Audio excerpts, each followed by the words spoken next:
Okay, let's dive right into this. Welcome to The Explainer. Today we're capturing the absolute essentials of a truly transformative book, and we're going to do it in 8 minutes or less. We're tackling a massive universal human dilemma.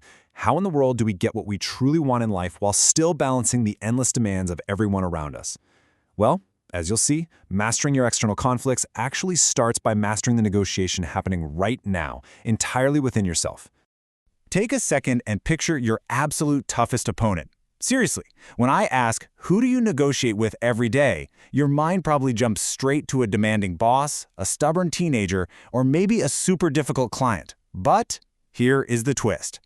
Over decades of mediating everything from corporate boardroom battles to literal civil wars, experts have found that the biggest obstacle to getting what you want is actually you.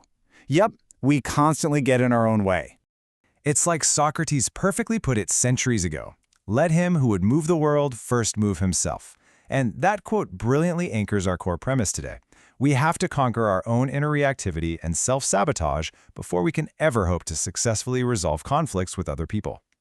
So, our source material for this explainer is a phenomenal book by William Ury, who you might know is the co-founder of the Harvard Negotiation Project. You've probably heard of his legendary negotiation framework, Getting to Yes. Well, this book, Getting to Yes with Yourself, is basically the essential missing prequel. It is completely designed to change your inner game so you can finally effectively change your outer game. Here's exactly how we'll break this down today. First, the opponent. Second, yes to self. Third, yes to life. Fourth, yes to others. And finally, the 3 wins. Section 1, the opponent. Let's start by looking inward to identify those reactive behaviors that basically make you your own worthiest adversary. You know the feeling. When we get triggered in stressful moments, the blood literally flows right out of our brain and into our limbs. We lose our ability to think clearly, and we usually fall into what Ury calls the 3A trap. We either attack, we accommodate by giving in, or we avoid the problem altogether. And guess what? None of these actually serve our true interests. By just reacting, we hand over our power to influence a situation constructively. We are essentially just saying no to ourselves. Now, what's really fascinating about this circular journey is how the solution is actually mapped out. It's not just some standard checklist, it's a 3-phase progression.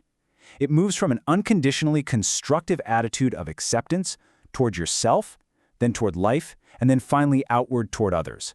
Let's dig into that first phase. Section 2, yes to self. This is exactly where successful external agreements begin, with a radical shift inward. Listen, our natural human tendency is to act as our own absolute harshest critic, right? We judge ourselves constantly. But to get to that inner yes, we have to completely flip the script from self-judgment to self-understanding. Instead of criticizing yourself, you need to start listening to yourself with the exact same empathy and understanding you'd offer a highly valued friend or a top client, really searching for your deepest underlying needs. To actually achieve this, we use a really powerful metaphor, going to the balcony. Imagine life as a stage. When you get triggered, step back and view the drama from the balcony. Just observe your passing thoughts and emotions without evaluating them. If you name the emotion, like literally saying, "Oh, okay, there's my anger," you identify it so you don't get identified with it. From that balcony, you can listen empathetically and uncover what you truly need. It's kind of like a businessman mentioned in the source material who realized his bitter, years-long corporate feud wasn't really about stock prices at all. His deepest underlying need was simply for freedom. Once you actually know what those needs are, you've got to develop your inner BATNA. Now, in standard negotiation, BATNA stands for Best Alternative to a Negotiated Agreement. But your inner BATNA, that's a total game changer. It is an unconditional commitment to yourself to take care of your deepest needs no matter what the other person does. It's a major shift from blaming others for your dissatisfaction to taking radical self-responsibility. Basically, it means nobody else holds the keys to your happiness but you. Section 3, yes to life. Once we accept our needs and take responsibility for them, we have to decide how we view the actual world providing for those needs. So underneath our conflicts is almost always a fear of scarcity. It's this baked-in assumption that we live in an unfriendly universe where there just isn't enough money, power, or love to go around. But to get to yes, we must make a proactive choice to view life as a friendly universe. We have to realize that true, enduring satisfaction has to be generated from within ourselves. It can't be forcibly extracted from an opponent. So the really crucial point here is how we actually pull this off day to day. We do it by staying in the zone with 3 micro-actions. Accept the past, trust the future, and embrace the present. Yorkie uses a great analogy in the source material. He compares resisting life to rappelling down a cliff. If you hold onto the rope too tightly out of fear, you just get stuck. You literally have to let the rope slide through your hands to move forward. You've got to let go of past resentments, drop your future anxieties, and focus entirely on the present moment. Moving to Section 4, Yes to Others. This is where our internal alignment naturally and positively alters our external interactions. When we're stuck in that scarcity and inner conflict, we automatically default to a win-lose mindset of taking. But because you've now completely secured your inner satisfaction, you can make the ultimate mindset shift to a win-win-win scenario based on giving. You can actually surprise people by giving them respect and inclusion, even and honestly, especially when they're being incredibly difficult. By changing your default mode to giving, you diffuse external conflict before it even has a chance to begin.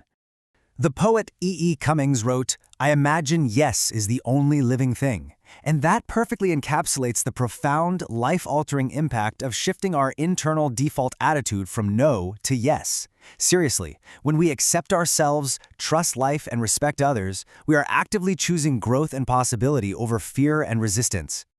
Section 5, The 3 Wins. Let's explore how all of this culminates into the ultimate reward of practicing this daily internal negotiation. Mastering the inner negotiation isn't just about feeling good, it creates a powerful cascade effect.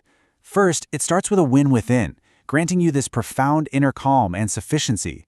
Then, that radiates outward into a win with others, dramatically improving your relationships and your ability to negotiate externally without just reacting.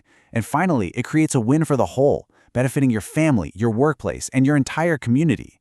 By stepping onto that balcony and getting out of your own way, you don't just win an argument, you win the greatest game of all, the game of life. So I'm going to leave you with this thought. The next time you find yourself losing an argument, ask yourself, are you fighting the person in front of you or the opponent inside of you? Take a moment today to really think about that one reactive behavior you're finally going to leave on the balcony. If you enjoyed this explainer, subscribe to In 8 Minutes and never miss what matters.